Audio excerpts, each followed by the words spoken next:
Hi எல்லாருக்கும் வணக்கம். So இன்றைக்கி இந்த வீடியோவில் ஒரு பெஸ்ட் ஹேர் கண்டிஷ்னர் தான் வந்து பார்க்க போகிறோம். பெஸ்ட் ஹேர் கண்டிஷ்னர் அப்படின்னா இவனும் வழக்கம் போல் எல்லா ஹேர் கண்டிஷ்னரையும் சொல்லிவிட்டு அதுலேருந்து ஒன்று பெஸ்ட்டு சூஸ் பண்ணிக்கோங்க அப்படின்னு சொல்லுவோம் அப்படின்னு நினைக்காதீங்க. நான் சொல்ல போகிற ஹேர் கண்டிஷ்னர் வந்து நேச்சுரல் ஹேர் கண்டிஷ்னர். நம்ம வீட்டில் இருக்கிறது, நம்ம கையில் இருக்கிறது, பட் அதை எப்படி உபயோகப்படுத்தணும் அப்படின்னு தெரியாமல் நம்ம வந்து அதை ஹேர் கண்டிஷனிங்க்கு யூஸ் பண்ணாமல் இருக்கோம். ஸோ அந்த மாதிரியான ஒரு நேச்சுரல் ஹேர் கண்டிஷனிங் எப்படி நம்ம பண்ணுறது அப்படிங்கிறத நான் சொல்ல போகிறேன். பட் அதுக்கு முன்னாடி ஹேர் கண்டிஷனிங் வந்து இம்பார்ட்டன்ட் தானா, ஃபர்ஸ்ட் பண்ணணுமா பண்ணக்கூடாதா, அது பண்ணுறதுனால என்ன பெனிஃபிட்ஸ் இருக்குது அப்படிங்கிறத ஃபர்ஸ்ட் நான் உங்களுக்கு கிளியராக எக்ஸ்பிளைன் பண்ணிடுறேன். ஏன்னா நிறைய பேர் வந்து ஹேர் கண்டிஷனர் எதுக்கு யூஸ் பண்ணணும் அப்படின்னே தெரியாமல் இருப்பீங்க. ஸோ அவங்களுக்காக நான் ஃபர்ஸ்ட் அதை எக்ஸ்பிளைன் பண்ணிடுறேன். ஸோ நம்மளோட ஹேர் இருக்கு இல்லையா, நம்ம தலை முடி, அதோட ஒரு முடியை மட்டும் எடுத்து இப்படி பார்த்தீங்க அப்படின்னா உங்களுக்கு வந்து நல்லா நீட்டாக ஸ்ட்ரெயிட்டாக அழகாக இருக்க மாதிரி தெரியும். பட் அதே ஹேரை ஒரு மைக்ரோஸ்கோப்பை வச்சு அதில் நீங்கள் பார்க்குறீங்க அப்படின்னா அது வந்து ஸ்ட்ரெயிட்டாக நீட்டாக ஸ்மூத் சர்ஃபேஸாக இருக்காது, கரடு முரடாக மேடு பள்ளமாக இருக்கும்.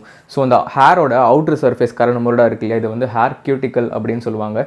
எல்லா டைம்லையுமே ஹேர் வந்து கரடு முரடாக இருக்காது. நம்ம எல்லாரோட ஸ்கேல்ப், அதாவது தலை இருக்கு இல்லையா, அந்த ஸ்கேல்ப் அப்படின்னு சொல்லுவாங்க. ஸோ அந்த தலையில் வந்து நேச்சுரலாகவே ஆயில் வந்து ப்ரொடியூஸ் ஆகும். ஏன்னா எல்லாரோட தலையிலையுமே வந்து பார்த்திங்கன்னா போர்ஸ் இருக்கும். அந்த போர்ஸ் வழியாக தான் இந்த ஹேர்ஸ் வந்து வளருது இல்லையா.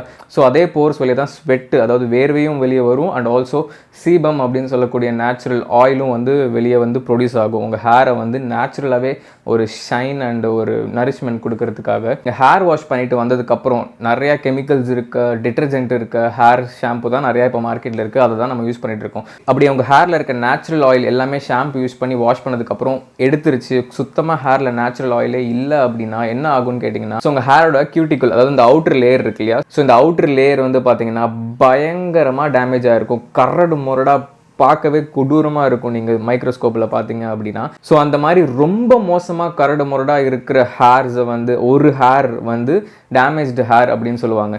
ஸோ அதே மாதிரி கரடு முரடாக ஒரு ஹேர் இருக்கு இல்லையா, ஸோ அதே மாதிரி தான் உங்கள் தலை மொத்தமும் வந்து கரடு முரடாக ஒரு ஹேரும் இருக்கும். ஏன் அப்படின்னா நீங்கள் ஷாம்பு போட்டு ஹேரில் இருக்கக்கூடிய மொத்த நேச்சுரல் ஆயில்ஸையும் எடுத்துட்டீங்க. அது போக நீங்கள் எக்ஸ்ட்ராவாக ஆயில் அப்ளை பண்ணியிருப்பீங்க இல்லையா, ஸோ அந்த ஆயிலையும் நீங்கள் வந்து ஷாம்பு போட்டு கம்ப்ளீட்டாக வந்து நீக்கிடுவீங்க. ஏன்னா எல்லா ஷாம்புமே இப்போ வந்து ஹார்ஷாக தான் இருக்குது. ஸோ நீங்கள் ஷாம்பு யூஸ் பண்ணி உங்கள் ஹேரில் இருக்கக்கூடிய நேச்சுரல் ஆயில்ஸ் எல்லாத்தையுமே எடுத்ததுக்கப்புறம் உங்கள் ஹேர் வந்து பயங்கரமாக டேமேஜ் ஆகிடும். அதனால தான் பார்த்தீங்கன்னா ஷாம்பு போட்டு வாஷ் பண்ணதுக்கப்புறம் நிறைய பேருக்கு முடி வந்து பயங்கரமாக வந்து ட்ரையாக இருக்கும், பயங்கரமாக சிக்காகும், அப்படியே என்ன சொல்கிறது ஃப்ரிஸி ஹேர் நிறைய பேர் கேட்பீங்க இல்லையா. ஸோ உங்கள் ஹேரில் இருக்க நேச்சுரல் ஆயிலையோ இல்லை எக்ஸ்ட்ராவாக அப்ளை பண்ணுற ஆயிலையோ நீங்கள் கம்ப்ளீட்டாக வாஷ் அவுட் பண்ணதுக்கப்புறம் உங்கள் ஹேர் பயங்கரமாக டேமேஜ் ஆயிரும். அந்த ஹேருக்கு இப்போ ஒரு ஷைன் அண்ட் நரிஷ்மெண்ட் தேவை, ஒரு கண்டிஷனிங் தேவை.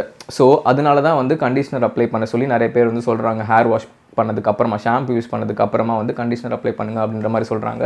ஸோ கண்டிஷனர் அப்ளை பண்ணுறது நல்லது தான் ஆக்சுவலி. பட் இப்போ மார்க்கெட்டில் இருக்கிற கண்டிஷனர்ஸ்லாம் பார்த்தீங்கன்னா எக்கச்சக்க கெமிக்கல்ஸ். ஸோ அதனால இந்த வீடியோவில் நேச்சுரலாக ஹேரை வந்து கண்டிஷனிங், ஒரு நரிஷ்மெண்ட் கொடுக்கக்கூடிய ஒரு கண்டிஷனர் பற்றி தான் நான் சொல்ல போகிறேன். அது என்ன அப்படின்னு பார்த்தீங்கன்னா ஆலிவ் ஆயில் இருக்கிறவங்க ஆலிவ் ஆயில் யூஸ் பண்ணுங்கள். ஏன்னா இது வந்து கோகோனட் ஆயிலை விட பயங்கர திக்காக இருக்கும் சரிங்களா, and rich and fatty acids. So அதனால தான் ஆலிவ் ஆயில் யூஸ் பண்ண சொல்கிறேன். ஸோ இதுதான் நேச்சுரல் கண்டிஷனர் சரிங்களா. பட் இது இல்லாதவங்க, அஃபோர்டபுள் இல்லைன்னு நினைக்கிறவங்க கோகோனட் ஆயிலே வாங்கிக்கோங்க. கோகோனட் ஆயில் வாங்குறீங்கன்னா தயவு செஞ்சு கெமிக்கல்ஸ் இல்லாத, இந்த சல்ஃபேட்லாம் ஆட் பண்ணாத நல்ல கோகோனட் ஆயில் வாங்குங்க. நான் கீழே டிஸ்கிரிப்ஷனில் லிங்க் தரேன், அதை பார்த்து நீங்கள் வாங்கிக்கோங்க உங்களுக்கு அஃபோர்டபுளாக இருந்துச்சு அப்படின்னா. பட் அப்படின்னா இந்த மாதிரி ஒரு சின்ன பாட்டில் ஆலிவ் ஆயில் வாங்கிக்கோங்க. இதுவும் நான் கீழே டிஸ்கிரிப்ஷனில் லிங்க் தரேன், நீங்கள் வாங்கிக்கோங்க. ஸோ இப்போ இதை எப்படி யூஸ் பண்ணணும், ஸோ இப்போ நான் இதை யூஸ் பண்ணுறதுக்கு முன்னாடி என்னோட ஹேரை வந்து ஷாம்பு போட்டு வாஷ் பண்ணிட்டு வந்துடுறேன். நான் ரெகுலராக யூஸ் பண்ணுற ஷாம்பு வச்சு ஹேரை நல்லா வாஷ் பண்ணிவிட்டு அடுத்து கண்டிஷனர் பார்ட் இருக்கும் இல்லையா, ஸோ அந்த பார்ட்டில் இதை எப்படி யூஸ் பண்ணணும் அப்படின்னு நான் சொல்கிறேன். இப்போ போய் ஹேரை வந்து வாஷ் பண்ணிட்டு வரேன். ஸோ இப்போ என்னோட ஹேர் நான் வாஷ் பண்ணிட்டேன். வாஷ் பண்ணுறதுக்கு யூஸ் பண்ண ஷாம்பு வந்து பார்த்தீங்கன்னா நைல் தான். ஸோ நைல் தான் வந்து இப்போ யூஸ் பண்ணேன். பட் இது வந்து அந்தளவுக்கு லெஸ் கெமிக்கல்ஸ் எல்லாம் இல்லை, பேரபன் ஃப்ரீ. பட் இதில் வந்து SLS இருக்குது, டைட்டானியம் டை ஆக்சைடு இருக்குது, அண்ட் அதர் செட் ஆஃப் கெமிக்கல்ஸும் இருக்குது. பட் இதே செட் ஆஃப் கெமிக்கல்ஸ் இருக்கிற அதர் ஷாம்பூஸோட கம்பேர் பண்ணுறப்போ இது வந்து ஓரளவுக்கு உங்களுக்கு பெட்டராக இருக்கும். ஸோ இதை காட்டிலும் கொஞ்சம் கம்மி கெமிக்கல்ஸோட வேணும் அப்படின்னு நினச்சிங்கன்னா நீங்கள் வந்து இந்த ஆர்கானோ கோல்டு வாங்குங்க. ஸோ நைலோட கம்பேர் பண்ணுறப்போ இந்த ஷாம்பு வந்து பெட்டராக இருக்கும். ஸோ இதில் டைட்டானியம் டை ஆக்சைடு கிடையாது அண்ட் SLSும் கிடையாது. அதை கம்பேர் பண்ணுறப்போ இது வந்து கொஞ்சம் பெட்டராக இருக்கும். அண்ட் தேர்ட் வந்து பார்த்தீங்கன்னா ஜில்ச் ஃப்ரீடம் டேங்கோ. இந்த ஷாம்பு அந்த ரெண்டு ஷாம்புவோட காஸ்ட்லி. ஏன்னா அதை விட ரொம்ப ரொம்ப ரொம்ப மைல்டு. இது வரைக்கும் நான் யூஸ் பண்ண ஷாம்பில் இதுதான் ரொம்ப mild and safe for hair. இது வரைக்கும் நான் பார்த்ததில்லை. ஸோ நீங்கள் தான் சூஸ் பண்ணணும் உங்கள் பட்ஜெட்டுக்கு எது தேவைப்படும் அப்படிங்கிறத பார்த்து. பட் இப்போதைக்கு நான் ஹேரை வந்து கொஞ்சம் அதிக கெமிக்கல்ஸ் இருக்கக்கூடிய ஷாம்பு வச்சு தான் வந்து வாஷ் பண்ணியிருக்கேன், நைல் வச்சு தான் வாஷ் பண்ணியிருக்கேன். பட் இதை வச்சு வாஷ் பண்ணியிருந்தேன்னா எனக்கு கண்டிஷனருக்கு அவ்வளோவா அவசியம் இருந்திருக்காது.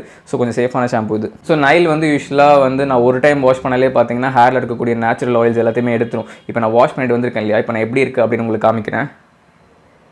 ஸோ கையை இப்படி உள்ளே விடும் போதே பார்த்தீங்கன்னா சிக்குது, அதாவது அந்த ஒரு மாதிரி ட்ரை ஆகிட்ட மாதிரி ஃபீல் ஆகுது. அண்ட் நரன்னு ஒரு மாதிரி சவுண்டு வரும் தெரியுமா ஃப்ரிக்ஷன் ஆகும்போது. ஸோ அந்த மாதிரி தான் இருக்குது. ஸோ இப்போது கண்டிஷனர் அப்ளை பண்ணும் இல்லையா, ஸோ இப்போ தான் அந்த நேச்சுரல் கண்டிஷனர் எப்படி அப்ளை பண்ணணும் அப்படின்னு நான் உங்களுக்கு சொல்கிறேன். கண்டிஷனர் எப்படி கொஞ்சம் எடுத்து உங்கள் ஹேரில் அப்ளை பண்ணுவீங்களோ அதே மாதிரி ஒரு 4 to 5 ட்ராப்ஸ் வந்து ஆலிவ் ஆயில் எடுத்துக்கோங்க. ஒரு 5 to 6 ட்ராப்ஸ் கூட எடுத்துக்கோங்க. ஸோ நான் கொஞ்சோண்டு ஆலிவ் ஆயில் மட்டும் இப்போ கையில் எடுத்துக்கிறேன், ரொம்ப கம்மியாக தான். ஸோ இப்போ இந்த ஆலிவ் ஆயிலை உங்கள் கையில் நல்லா ரப் பண்ணுங்கள்.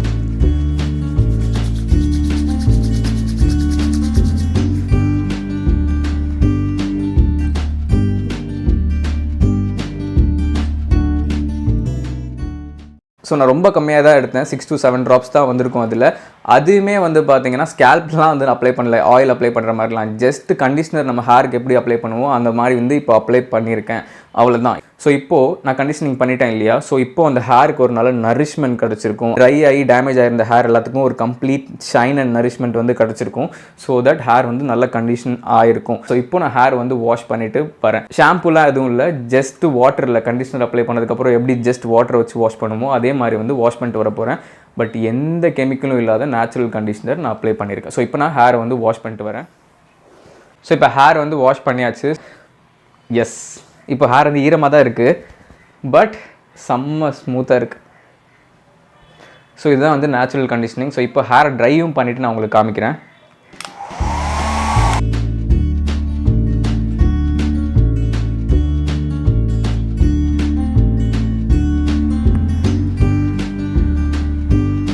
செம்ம ஸ்மூத்தாக இருக்குங்க. ஹேர் வந்து இப்போ ட்ரையும் பண்ணிட்டேன். ஸ்டில் இங்கே தெரியுதா செம்ம ஸ்மூத்தாக போகுது. இந்த மாதிரி எத்தனை பேரால் பண்ண முடியும் உங்கள் முடி வந்து ஹேர் வாஷ் பண்ணதுக்கப்புறம்? ஸோ நீங்கள் கோகோனட் ஆயில் யூஸ் பண்ணிக்கலாம், ஆலிவ் ஆயில் யூஸ் பண்ணிக்கலாம், உங்கள் விருப்பம் தான். நல்ல coconut oil olive oil link நான் கீழே டிஸ்கிரிப்ஷனில் தரேன். பட் இப்படி இருந்தும் எனக்கு ஆயிலே வேணாம் ப்ரோ, ஆயில் அப்ளை பண்ணால் வந்து எனக்கு ஒரு மாதிரி ஸ்டிக்கி ஃபீலாக இருக்குது ப்ரோ. இது எனக்கு இப்போ ஆக்சுவலி ஸ்டிக்கி ஃபீல்லாம் இல்லை, நல்லா ஸ்மூத்தான ஃபீல் தான் இருக்குது, சரிங்களா? பட் அப்படி இருந்தும் ஒரு சில எனக்கு ஆயில் வேணாம் ப்ரோ, நல்ல கண்டிஷனராக வேணும் அப்படின்னு சொன்னீங்க அப்படின்னா நான் உங்களுக்கு ஒரு கண்டிஷனர் வந்து ரெக்கமெண்ட் பண்ணுறேன்.